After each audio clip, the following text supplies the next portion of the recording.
ప్రజా సంఘాలు చేసినటువంటి ఫ్యాక్ట్ ఫైండ్కి దానికి కొంచెం తేడాలు కూడా ఉండడం వల్ల అసలు వాస్తవాన్ని సమాజానికి ముందు పెట్టాల్సిన అవసరం ఉన్నది.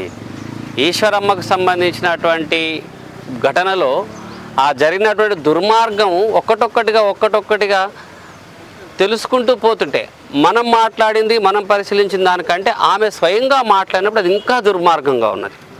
ఒక ఆడపిల్ల బాధితురాలు సమాజం ముందు చెప్పొచ్చో చెప్పకూడదు అనేటువంటి దానికి లోనయ్యి ఖచ్చితంగా చెప్పలేనటువంటి స్థితిలో తన పైన జరిగినటువంటి దుర్మార్గాన్ని సమాజం ముందు పెట్టింది.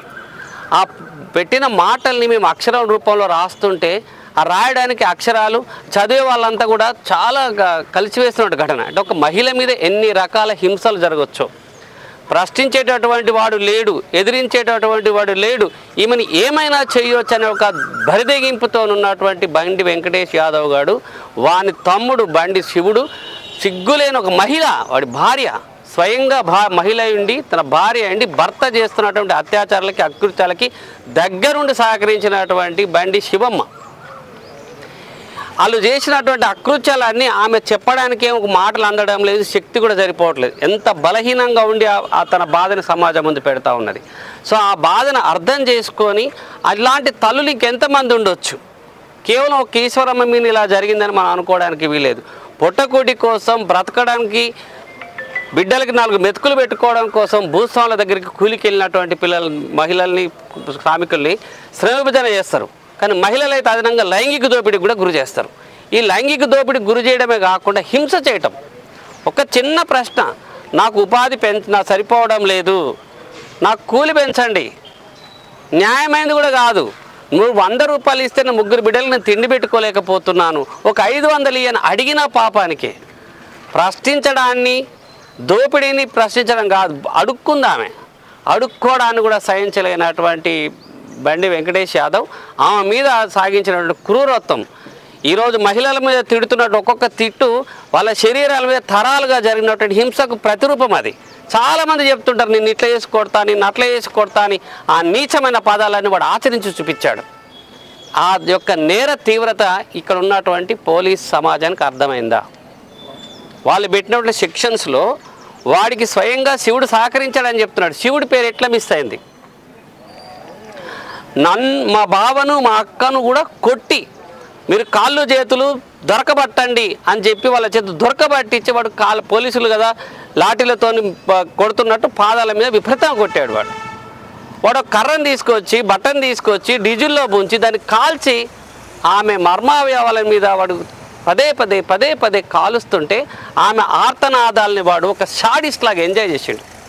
ఈ షాడిజాన్ని సమాజం ముందు చెప్పకుండా దాచిపెట్టేటువంటి ప్రయత్నము విచారణలో జరగకూడదు. ఈ సమాజంలో మహిళలు, అందులో దళిత గిరిజన పేద వర్గాలకు సంబంధించిన మహిళ యొక్క స్థానం ఎక్కడున్నది? భూస్వామ్యం లోపల, ఈ మనువాద భావజాలం లోపల చెయ్యని నేరాలకు వాళ్ళు ఎట్లా బలవుతారు? ఒకేలా వాళ్ళ వాళ్ళ మీద అమలయ్యేటటువంటి శిక్షలు ఎంత క్రూరంగా ఉంటాయో చూడాలి. ఇక్కడ మన ప్రజాస్వామ్యంలో ఉన్నాం, భారత రాజ్యాంగ వ్యవస్థలో ఉన్నాం. కానీ అమలవుతుంది మనుధర్మ శాస్త్రమే, అనుమవుతున్నది మను శిక్షమా సూతులే ఉన్నాయి. చట్టాలకు వ్యతిరేకంగా, రాజ్యానికి వ్యతిరేకంగా జరుగుతున్నటువంటి మొత్తం క్రమం మీద పోలీసులు వెంటనే స్పందించకపోవడం వల్ల చాలా సీరియస్ కుట్రుంది అనిపిస్తుంది. అది బండి వెంకటేష్ యొక్క ఇలాకా, అక్కడ మనం అడుగుపెట్టడానికి వీల్లేదనుకున్న పరిస్థితి. అది బండి శివుడు ఉండేటటువంటి దుర్మార్గం వ్యవస్థ, అక్కడ మనం వెళ్ళడానికి వీల్లేదని ఒక నిషేధ ప్రాంతంగా ఇక్కడ ఉన్నట్టు పోలీసులు భావించారేమో. ప్రతి విలేజ్కి ఒక పోలీసు ఉంటాడు, ఒక విఆర్ఓలు ఉంటారు, ప్రభుత్వ యంత్రాంగం ఉంటుంది. అయినా అక్కడ జరుగుతున్న దురాగతాల మీద వాళ్ళకు నివేదిక లేదు. అక్రమ ఇసుక రవాణా జరుగుతూ ఉన్నది, శ్రమదోపిడి జరుగుతున్నది, వెట్టి చాకిరి జరుగుతున్నది. ఇన్ని చట్ట వ్యతిరేకమైనటువంటి పనులు చట్ట వ్యతిరేకంగా వాళ్ళు గూండాగిరి చేస్తుంటే దాని పట్ల కనీసం పోలీసులు కానీ రెవెన్యూ వ్యవస్థ కూడా తొంగి చూడలేదు. మండల మేజిస్ట్రేట్ ఎంఆర్ఓ తన పరిధిలో జరుగుతున్నటువంటి అక్రమ ఇసుక రవాణా మీద, శ్రమ దోపిడీ మీద, మహిళల మీద జరుగుతున్న లైంగిక దోపిడీ మీద అక్రమంగా 10 రోజులు ఒక మహిళను నిర్బంధించి ఊరంతా వినేటట్టు ఆమె కేకలు పెడుతుంటే ఆమె కేకలకు స్పందించలేని ఒక అధికారులు వ్యవస్థ ఉన్నటువంటి దుర్మార్గం వ్యవస్థ. ఇక్కడ రాజ్యాంగం అసలు అమలవుతుందా? ప్రజాస్వామ్యం అమలవుతుందా? ముఖ్యమంత్రి రేవంత్ రెడ్డి గారు చెప్పినట్టు ఇక్కడ ప్రజాపాలన అమలవుతుందా? ఇది ఈరోజు మనందరికీ ఉన్నటువంటి ప్రశ్నలు. అడవిలో ఉన్నటువంటి ఆదివాసీల్ని పట్టుకొచ్చి మీరు నాగరిక సమాజంలో పెట్టి వాళ్ళకి మెరుగైన జీవితాన్ని ఇస్తాం, వెల్టర్ ఇస్తాం, మీకు అన్ని హక్కులు కల్పిస్తాం, వస్తువులు కల్పిస్తాం ఇచ్చినటువంటి ప్రభుత్వ హామీలు మీ పార్టీలో పనిచేస్తున్నటువంటి కార్యకర్తల అజమాయిషిలో రౌడీజంలో నాశనం అయిపోతున్నాయి. సొంత భూమిని కౌలుకు తీసుకొని వాళ్ళని అక్కడ కూలీలుగా చేసి వాళ్ళకి సరైన వేతనం కూడా వెట్టి కూలీలుగా మార్చి వాళ్ళ మీద లైంగిక దోపిడీ చేయటము, వాళ్ళను శారీరకంగా హింసించడము, అడిగినటువంటి వాళ్ళను చంపేయటం. ఇదే బండి వెంకటేష్ తన మామ బంధు వరుస అయినటువంటి నాగయ్యను కొట్టి చంపినాడని చెప్పేసి అక్కడ కుటుంబం చెప్తుంది. ఒక హత్య చేసిన వారం రోజులకి ఈమె మీద ఇంత అగత్యాన్ని చేసిండు. అంటే ఇక్కడ పోలీస్ వ్యవస్థ ఉందనే భయం వెంకటేష్కి లేదు, అది తన రక్షణ వలయం అనుకుంటున్నాడు. ఇక్కడ ఎంఆర్ఓ ఉన్నాడు, మండల మేజిస్ట్రేట్ ఉన్నాడు, ఆర్డీఓ ఉన్నాడు. మాకు ఆశ్చర్యం, ఇంత దగ్గరలో ఆర్డీఓ ఉన్నాడు, జిల్లా కలెక్టర్ ఉన్నాడు. ఇంత పెద్ద రాజ్యాంగ వ్యవస్థలు ఉన్నాయి, నన్ను తీసుకుపోయి జైలు వేస్తారు, శిక్షిస్తారు, నాకు నేరాలు శిక్షలు ఉంటాయి అనే భయం కూడా లేకుండా ఇక్కడ మా మంత్రి జూపల్లి కృష్ణారావు గారు ఉన్నారనే భరోసా ఎక్కువ ఉన్నది ఆయనకి. మంత్రి జూపల్లి కృష్ణారావు గారి భరోసాలో, ఆయన యొక్క ఆ లాలనలో ఈ బండి సోదరులు చేస్తున్నటువంటి దుర్మార్గాలు అట్లున్నాయి.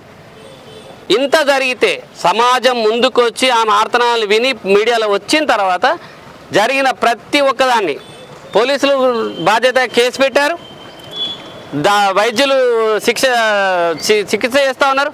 దాన్ని కృష్ణారావు గారు దగ్గరుండి ఫోన్ చేసి చెప్పారట. మంత్రి గారు చెప్తే తప్ప ఇక్కడ పోలీసులు కేసు నమోదు చేయరా? చెయ్యరాళ్ళు, మంత్రుల కోసం పోలీసుల బాధ్యతనా? మంత్రి గారు చెప్తేనే కేసు పెడతారా? అంటే మంత్రి గారు సమాజం ముందుకు వచ్చినా కూడా మంత్రి గారు చెప్తేనే చెప్పే పరిస్థితున్నది. ఈ మంత్రి గారు ఇక్కడ ఉన్నటువంటి ములచింతలపల్లిలో కానీ కొల్లాపూర్ కానీ వచ్చి ఇక్కడ ఉన్నటువంటి ఈశ్వరమ్మను పరామర్శించిరా? ఇక్కడున్న స్థానిక మంత్రి ఆ బాధితులను పరామర్శించడానికి నిమ్స్ కావాల్సి వచ్చింది ఆయనకి. నిమ్స్లో ఉప ముఖ్యమంత్రితో పాటు వెళ్ళి ఈరోజు అక్కడ వెళ్ళారు. మేము ఇక్కడ ఆయన్ని పరామర్శించడానికి వచ్చాం. మీకేం బాధ ఉంది సార్, ఏం నొప్పి ఉంది సార్, మీ ఇంట్లోకి వెళ్ళి మీ నియోజకవర్గంలో జరిగిన ఒక బాధితురాలిని దగ్గరికి వెళ్ళి పరామర్శించడానికి కూడా వీలు లేనంత కదలలేని స్థితిలో మీకు వచ్చిన రోగం ఏంది అని మేము పరామర్శించడానికి వచ్చాము. ఆయనకు వచ్చిన రోగం ఏంది, నొప్పి ఏంది అని. కానీ ఆయన హైదరాబాద్లో ఉన్న నిమ్స్కి వెళ్ళాడు.